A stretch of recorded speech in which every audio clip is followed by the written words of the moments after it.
Deuxième partie de ce chapitre sur les mouvements volontaires, ce qu'on appelle l'intégration synaptique. Ça correspond à quoi?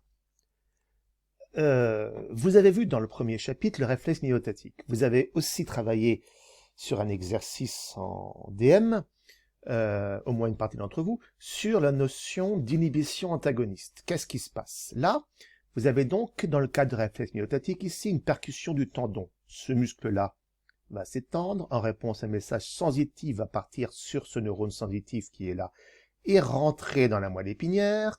Là, va faire synapse avec un motoneurone qui va repartir ici pour faire se contracter ce muscle. Très bien. Mais en face, vous avez un autre muscle, qui est un muscle antagoniste. Ça, c'est un muscle extenseur, ça, c'est un muscle fléchisseur. Quand ce muscle se contracte, celui-ci ne doit pas se contracter. Comment ça fonctionne, ça? Eh bien, ce neurone sensitif qui arrive ici, qui remonte, qui arrive ici, va faire synapse dans la moelle épinière avec un interneurone inhibiteur. Là, ça stimule puisque un même neurone ne produit qu'un seul type de neurotransmetteur, donc ça, c'est une synapse excitatrice, ça va stimuler.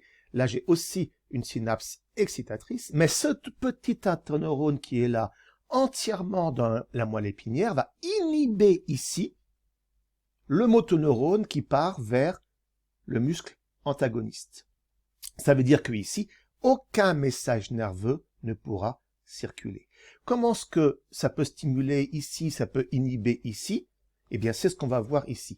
Et on va voir aussi dans cette partie-là, qu'est-ce qui se passe quand plusieurs messages nerveux arrivent ensemble sur un même corps cellulaire. Là, je n'ai qu'un réflexe monosynaptique, deux neurones, un commande l'autre. Mais un corps cellulaire peut recevoir jusqu'à 10 000 messages nerveux.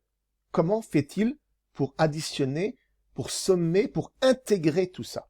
C'est ce qu'on va voir ensemble. D'ailleurs, regardez, dans le cadre du message volontaire, quand j'ai un message qui descend du cerveau ici par la substance blanche, ce message qui descend du cerveau va pouvoir faire synapse, ici par exemple, et aller vers le muscle. Donc là, j'ai un message qui va stimuler, ça fait synapse, ça va vers le muscle fléchisseur qui va fléchir. Quand vous marchez, vous fléchissez les muscles.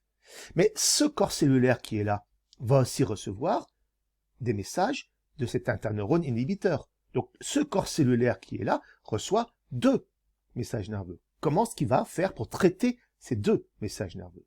Et encore, là, on a simplifié les choses. Ça pourrait être beaucoup plus compliqué que ça.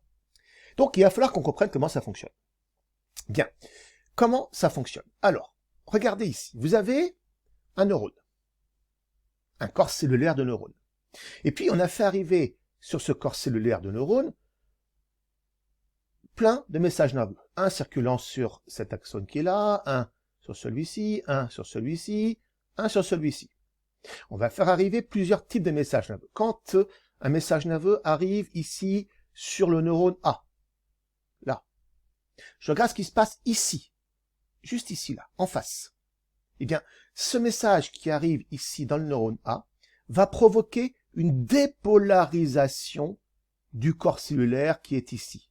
On parle de potentiel postsynaptique excitateur. Pareil pour le neurone B, potentiel postsynaptique excitateur.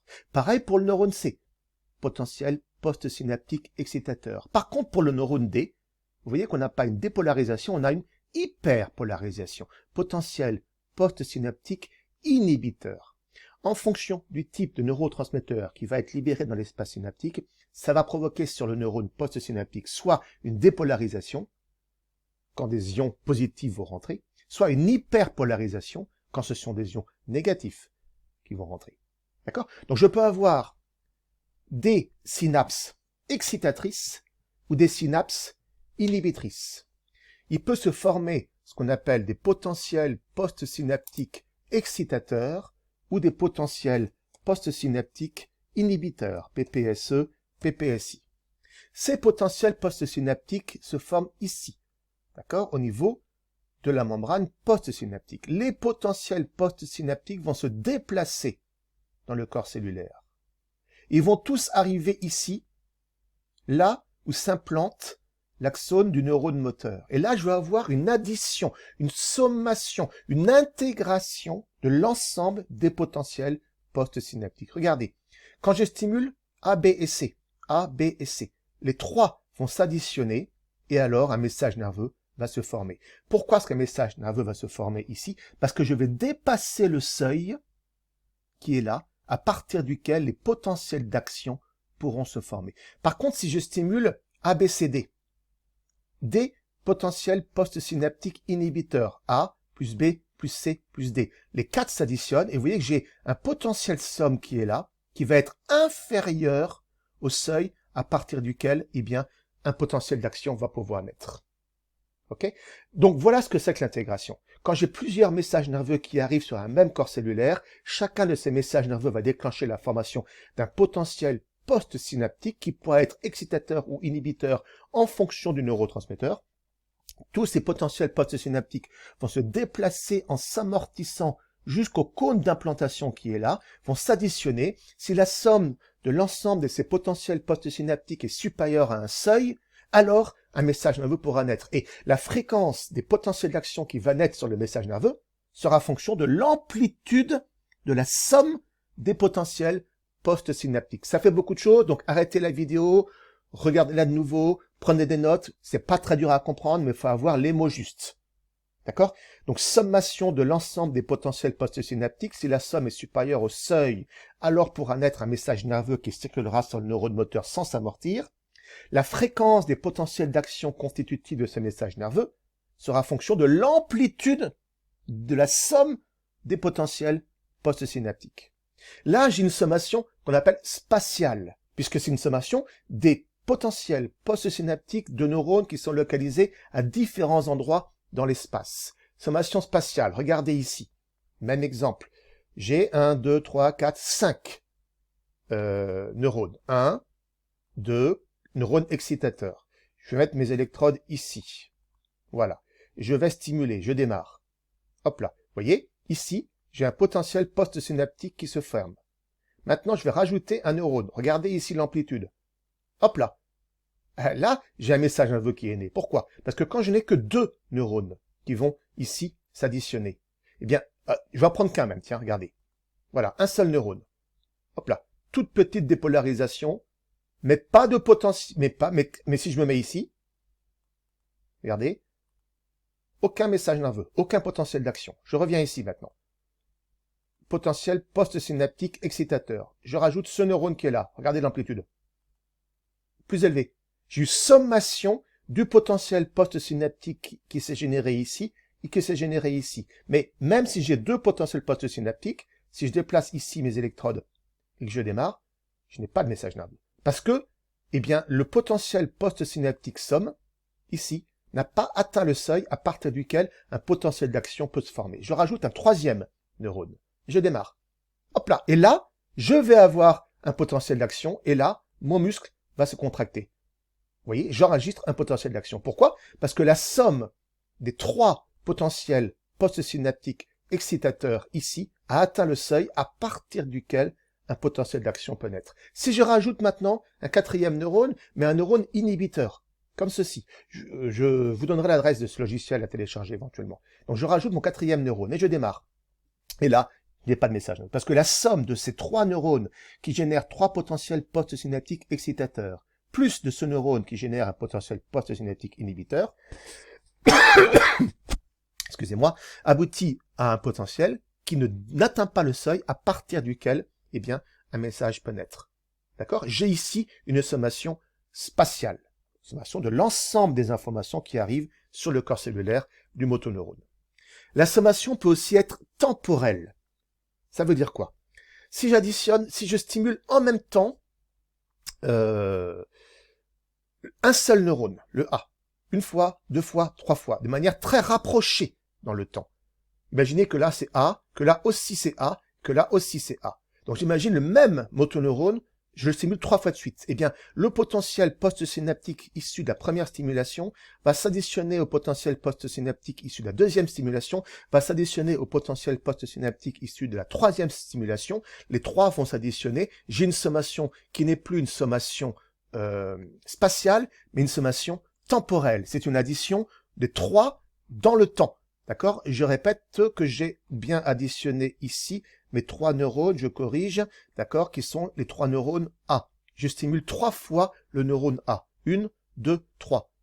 D'accord? Donc 3 potentiels postsynaptiques excitateurs vont être engendrés, qui vont se déplacer vers le cône ici, et qui vont, paf, paf, paf, être additionnés pour ici atteindre le seuil à partir duquel un potentiel d'action pourra naître. J'ai ici une sommation temporelle, sommation dans le temps. On le voit par exemple là-dessus, regardez. J'ai un récepteur sensoriel sensible à la pression, je vais stimuler, un message nerveux va partir ici, d'accord? Je vais pouvoir le détecter ici au niveau de mes électrodes, sous la forme d'un potentiel d'action, et maintenant regardez, je mets ici au niveau postsynaptique, et là je vais avoir un potentiel postsynaptique excitateur. Sauf que ce potentiel postsynaptique excitateur n'est pas assez suffisant, n'est pas assez important en amplitude pour que naisse ici un potentiel d'action. Je reviens ici, d'accord? Maintenant, je vais stimuler plusieurs fois. Je vais cliquer 3 fois. 1, 2, 3. Donc, j'ai 3 trains de potentiel d'action qui vont partir, d'accord? Qui vont arriver ici. Donc, ça a passé au niveau de cette première électrode, premier message nerveux, deuxième message nerveux, troisième message nerveux. Regardez ici. Le premier arrive, premier PPS. Hop là, deuxième, hop là, troisième. Et l'addition des 3 potentiels postsynaptique excitateur a permis d'atteindre le seuil à partir duquel un potentiel d'action peut se former et la cellule musculaire va alors pouvoir se contracter. Là, vous avez l'exemple de ce que c'est qu'une sommation temporelle, sommation dans le temps. J'ai engendré plusieurs stimulations ici, plusieurs potentiels postsynaptiques, d'accord, qui vont s'additionner pour pouvoir atteindre le seuil à partir duquel un potentiel d'action va pouvoir être engendré. Sommation spatiale, sommation temporelle, d'accord? Bien comprendre les deux s'additionnant, d'accord? C'est ce qu'on appelle, voilà, les deux s'additionnant, c'est ce qu'on appelle l'intégration synaptique. Donc, le corps cellulaire d'un motoneurone va recevoir plein d'informations qui arrivent du cortex moteur, qui arrivent du fuseau neuromusculaire, d'accord? Et toutes ces informations vont être additionnées au niveau de la moelle épinière pour engendrer une réponse et une réponse unique. C'est l'intégration synaptique. Reprenez tout ça, comprenez tout ça. Je vous mettrai les liens des petits logiciels, les petites animations que je vous ai données ici. Mais vous pouvez je vous donnerai les liens parce que là c'est en local. Pour comprendre tout ça, d'accord, absolument fondamental. Sommation spatiale, sommation temporelle, intégration des informations par les motoneurones. Voilà. Alors, vous aurez des exercices à faire à propos de ça, je vous les mettrai sur le NT et je vous indiquerai par message quand est-ce qu'il faudra les faire. Voilà, donc reprenez ce travail, reprenez vos notes, comprenez de quoi on parle avant de passer à la vidéo suivante.